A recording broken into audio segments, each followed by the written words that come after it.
Olá! Hoje a gente vai mergulhar em um dos textos mais intensos da literatura antiga sobre causa e efeito. É Deuteronômio capítulo 28. Um texto que basicamente coloca uma escolha na mesa com consequências, bem, absolutas. Vamos desvendar isso juntos. Já parou para pensar nisso? Imagine só um mundo onde cada escolha, cada passo, gerasse uma resposta divina direta.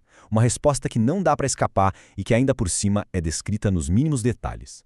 Pois é exatamente essa a premissa que este texto apresenta. Um sistema de consequências diretas para toda uma nação. Antes de mais nada, é super importante entender que esse capítulo não é só uma lista de regras, sabe? Ele funciona como um pacto condicional.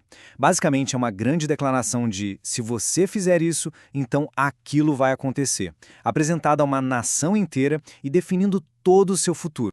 E aqui está a grande encruzilhada. O texto não deixa dúvidas. São duas opções, dois caminhos que se separam de forma radical a partir deste ponto. De um lado, a obediência, que começa com aquele se ouvires a voz do Senhor. E do outro, a desobediência, que já parte do se não deres ouvidas. Tudo, absolutamente tudo que vem a seguir, depende dessa única escolha.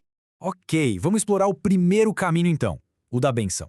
O que o texto descreve aqui é um cenário de prosperidade, assim, total, completa para quem seguir os termos do pacto. É um retrato bem vivo do que seria o sucesso em todas as áreas da vida. O que mais chama a atenção aqui é o alcance dessas bênçãos. Não é só uma promessa espiritual, não. O texto fala de uma prosperidade que se vê e se sente, que vai desde a fertilidade da terra e da família até a supremacia militar e um poder econômico tão grande que a nação seria sempre credora, nunca devedora.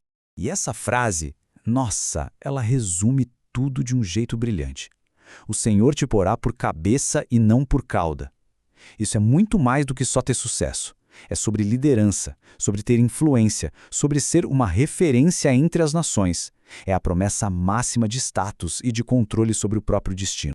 Mas, como a gente viu naquela encruzilhada, existe o outro caminho. E é aqui que o tom do texto muda completamente.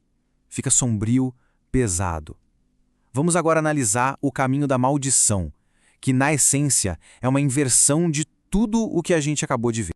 Essa imagem aqui ilustra a lógica do capítulo perfeitamente. As maldições não são castigos aleatórios, sabe? Elas são o reflexo exato das bênçãos. É uma estrutura espelhada. Aliás, isso é bem parecido com os antigos tratados de suzerania do Oriente Próximo, onde a lealdade e as consequências da deslealdade eram detalhadas de um jeito bem parecido. A promessa de ser cabeça se transforma na maldição onde o estrangeiro será por cabeça e tu serás por cauda. É uma inversão total de status. O que é fascinante e, ao mesmo tempo, bem assustador é a progressão das coisas. O texto descreve uma espiral, sabe? Uma queda que só piora. Começa com problemas na economia, na agricultura, passa para doenças e pragas, depois vem a derrota militar, o colapso da sociedade e, no fim, a aniquilação da nação com o exílio. Vamos dar uma olhada nesse colapso agrícola. A base da economia da época é destruída sistematicamente. Os céus de bronze significam que não chove. Gafanhotos comem as plantações. As vinhas e oliveiras, que eram símbolos de alegria e prosperidade, são destruídas por vermes e pragas. Ou seja, toda a fonte de sustento é simplesmente cortada pela raiz.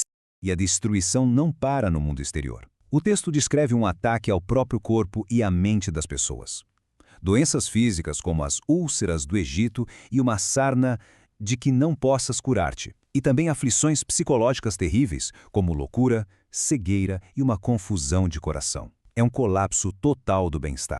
Depois da terra e do corpo, vem o colapso da sociedade. E o texto aqui é brutalmente claro. A casa que alguém constrói, outra pessoa vai morar. A pessoa com quem alguém se casa, outra a tomará. Os próprios filhos e filhas serão levados para outro povo. É a desintegração total da família, da segurança, de tudo.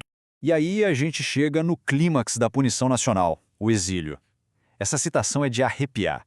A ideia de ser levado à força para uma terra desconhecida, governada por um povo feroz de rosto, onde nem a língua dá para entender. É o sentimento de alienação no nível mais profundo e aterrorizante que se pode imaginar. Então, qual é o ponto final dessa espiral de desobediência? O texto nos leva para suas consequências mais sombrias, descrevendo um estado de existência que mal dá para chamar de vida. É aqui que o texto atinge seu ponto mais terrível. Ele descreve o colapso total da humanidade durante um cerco militar. A fome se torna tão extrema que os laços mais sagrados são quebrados. A passagem descreve como, em segredo, por puro desespero, as pessoas cometeriam um ato impensável de canibalismo contra os próprios filhos. É a representação máxima da quebra da moralidade. E mesmo para os que sobrevivem e vão para o exílio, não existe paz. É um tormento psicológico sem fim, um coração agitado, desfalecimento de olhos e um medo dia e noite. As pessoas passam a desejar que o tempo passe rápido só para o terror do presente acabar. A própria vida, diz o texto, ficaria como em suspenso. E o golpe de misericórdia é este, a consequência final. O texto descreve um retorno ao Egito, o lugar que simboliza a escravidão original, mas com um detalhe ainda mais humilhante. Lá, eles seriam vendidos como escravos, mas, e essa é a frase final esmagadora, não haverá quem vos compre. É a degradação absoluta, ser considerado tão inútil que nem como escravo se tem valor. E tudo isso nos traz a uma pergunta final. Como é que um texto com uma estrutura de causa e efeito tão absoluta, que descreve tanto a bênção suprema quanto a ruína total, como ele consegue moldar a identidade e a resiliência de um povo ao longo de milênios? É uma questão poderosa para a gente refletir, não é?